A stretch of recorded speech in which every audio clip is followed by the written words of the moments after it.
وعظونه او نصيحتونه ډیر کیږي، علما ډیر بیانونه کوي، قران کریم ډیر بیانېږي او په موږ او تاسو باندې اثر نه کوي. دا غي څه وجه ده؟ د ټولو نه مخکې دا خبره واوره چې الله سبحانه و تعالی د مؤمنانو صفت بیان کړی دی چې هغوی ته د الله خبرې ورته وشي، وعظ او نصیحت ورته وشي او په دې باندې اثر وکړي. الله فرمایلی د مؤمنان هغه خلک دي انما المؤمنون الذين اذا ذكر الله وجلت قلوبهم، چې کله دوی ته الله یاد کړی شي، د الله تذکره ورته وشي، د زړونه نرم شي. واذا تليت عليهم آياته زادتهم ایمانا، او چې کله به د الله آیاتونه ولوستل شي د ایمان نورم زیات شي، د الله د ذکر په دوی باندې اثر وکړي، د الله خبرې د انسانو په دې زړونو کې ځای پیدا کړي او ځای ورله ورکړي د خلک. او دا خبره په صحابو کې ډېره وه چې هغه اعلی مؤمنان دي، د نبي صلی الله علیه وسلم نږدې ملګري دي، په هغوی کې دا عمل ډېر سمدس په قرآن او په حدیث باندې عمل کول او په هغې کې به خبرې نه کول. حدیثو کې د هغې ډېر مثالونه راځي. انس رضی الله عنه دا وی كنت ساقي القوم في المدینه، مدینه کې به ما د خلکو له شراب ورکول ځکه کشر وم، او د هغه زمانه وه چې شراب نو حرام شوي.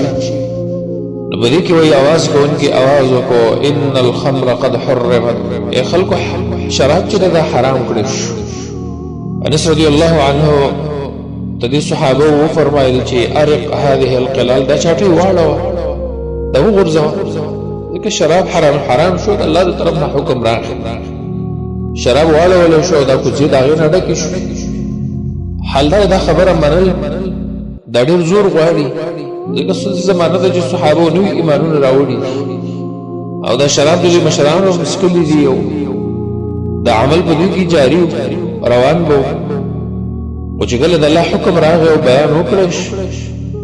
سمدسې په دې صحابو باندې اثر وکړو، په هغې باندې عمل شروع شو. او دا ډېره مهمه خبره ده او دا د مؤمنانو صفت دی. ډېر کله چې موږ تاسو ته بیانونه وشي خو لیکن اثر را باندې نه کوي، وعظونه کېږي، علما ودرېږي، داسې کارونه واورو وګورو چې د هغې نه نصیحت اخیستل ډېر ضروري وي، خو لیکن موږ تاسو ته نصیحت نشو اخیستلی او نه یې خورو. مړي په دې خپل لاسونو باندې خف ولا نتعظ، او موږ د هغې نه هېڅ نصیحت او اثر وانخلو. گویا کې موږ په دې دنیا کې همیشه دپاره پاتې یو، دا دنیا زموږ دپاره ده او بس زندګي به یې روانه به یې پکې، مرګ به نه راځي.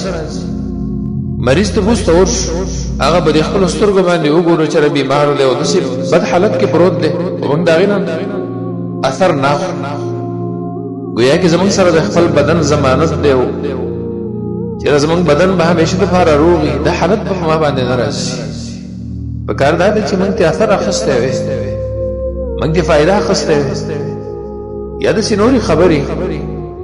چې ډېر انسانان په قسمه قسم ابتلاءاتو کې او مصایبو کې مبتلا دي. پکار دا دی چې موږ کتلي وي او د هغې نه اثر اخیستی وی،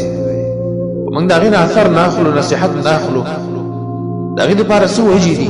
د هغې دپاره څه علتونه دي، دا علتونه واوره. حالا د صحابو تاریخ موږ بیان کړو، د هغې عمل د مخکنو علماو په باره کې راځي وایي چې کله به یې اودس وکړو یا مؤذن به اذان وکړو، د هغې په دې مخونو کې به داسې تغییر راغی د یرې د وجې نه، او دا به ویلې اتدرون بین یدی من اوقف، ای تاسو ته پته ده چې موږ به اوس د چا مخې ته ودرېږو، د اودس نه وروسته او یا د اذان نه وروسته به موږ د رب مخې ته ودرېږو. دا خو ډېره غټه خبره ده چې د خپل رب مخې ته به ودرېږو، هغه سره به خبرې کوو. دا د تاثر او د نصیحت خبرې دي چې انسان د نصیحت واخلي، او دا خبرې به موږ باندې چې اثر نه کوي، د هغې ډېر علتونه. یو علت دا ده چې قسوة القلب، د انسان زړه چې کله سخت شي هغه ته د وعد او د وعید آیاتونه بیانېږي، لیکن د انسان باندې اثر نه کوي. او دا زړونه ولې سختېږي؟ دا د ګناهونو د وجې نه سختېږي، لکه وروسته به دا خبره بیانوو. حدیث کې راځي نبی صلی الله علیه وسلم داسې فرمایلی دی چې کله انسان ګناه وکړي په دې زړه باندې ورته الله یو تور داغ ولګوي، بله ګناه وکړي بل داغ پکې ولګېږي او بله ګناه بل داغ، حتی یصیر القلب اسود، تر دې چې د زړه الله سبحانه وتعالی تک تور شي. بیا د نیک عمل نخ کاری ګناه ورته ګناه نخ کاری وعظ او نصیحت بکیږي لیکن په باندې اثر نه کوي قرآن کې الله فرمایلی دی کلا بل ران علی قلوبهم الله دې د زړونو ته زنګ ور کړی دی زنګ پر راغلی نو چې کله د انسانانو زړونه سخت شي به په دوی باندې وعظ او نصیحت اثر نه کوي دویم سبب علماء بیان کړی دی چې هغه ګناهونه دي نافرمانی نه انسان چې کله نافرمانی شروع کی دغه نافرمانی د او د رب په مابین کې حائل واقع شي پرده واقع شي انسان د رب نه لري کی یو ګناوه کې دا انسان لري شي بل ګناوه کې دا انسان لري شي قران کریم کې الله فرمایلی دی د ګناهونو نه ځان وساتئ د نافرمانیانو نه فليحذر الذين يخالفون عن امره ان تصيبهم فتنه او يصيبهم عذاب اليم هغه انسانان دی ویریږي چې زما د امر خلاف کوي هغه ته به فتنه ورسیږي په دنیا کې فتنه معنا دا د الله د رضا نه به انسانان بند کړي شي الله به د عبادت نه ولا خوندونه واخلي تابعداري به الله واخلي دا انسان به د ډېر خیر نه محروم شي ان تصيبهم فتنه ګناهونه انسان او د الله په مابین کې حائل واقع کیږي د ګناهونو د وجه نه د انسان زړه سختيږي د ګناهونو د وجه نه انسان باندې بیان اثر نه کوي وعظ باندې اثر نه کوي د انسان به لری شي ځکه د ځلې سخت شي نافرمانی شروع دا دویم سبب علماء بیان کړي دریم علماء فرمایلی دی الغفله چې کله انسان غافل شي د رب د بندګۍ نه د الله د ذکر نه غافل شي غافل د دنیا محبت ور سره پیدا شي نو دی انسان باندې بیا وعظونه او نصيحتونه اثر نه کوي لکه څنګه چې الله قران کې فرمایلی دی ولقد ذرأنا لجهنم كثيرا من الجن والانس الله د جهنم د لپاره ما ډېر خلق پیدا کړی لهم قلوب لا يفقهون بها داغه د لپاره زړونه شته خو پوهه بګی نشته داغه د لپاره غوګونه شته د الله غوګونه ورکړي دي خو اورېدل به نه کوي ولهم اذان لا يسمعون بها داغه سترګې شته خو لګل لیدل به نه کوي په کار دا چې دغه شیانو نو دغه د موږ فائدہ خسته زړه کې د الله ذکر پروت دی په دې غوګونو باندې د الله ذکر اورېدل وي د سترګې استعمال کړي وي د الله په بندګۍ کې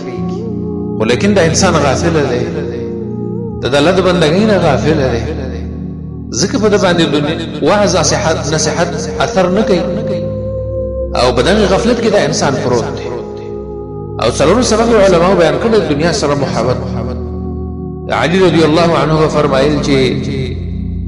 زبتا سبحان دې دې کوم د دوه خبرونه اتباع الهوى وطول الامل د خواهش تابعداري او وګړه امیدونه چې کله انسان د خواهش تابعداري شروع کوي هغه فرمایل چې د حق نه بده واړی او چې کله انسان وګړه امیدونه شروع کوي آخرت به تیر شي دنیا سره چې کله د انسان محبت پیدا شي آخرت تیریږي به بده باندې وعظ او نصيحت اثر نه کوي او بنځم سبب علماء بیان کړی دی د بدو انسانانو سره ملګرتیا کول چې کله انسانان د بدو ملګرو سره کینی هغه به دنیا طرف ترابلی هغه به ګناهونو طرف ترابلی هغه به غلطو کارونو ترابلی به په دې باندې الله سبحانه و تعالی دین اثر نه کوي د الله خبرې به په دې باندې اثر نه کوي الله سبحانه و تعالی دې زموږ ستاسو زړونه نرم کړي او آخرت طرف ته الله سبحانه و تعالی زموږ ستاسو رغبت پیدا کړي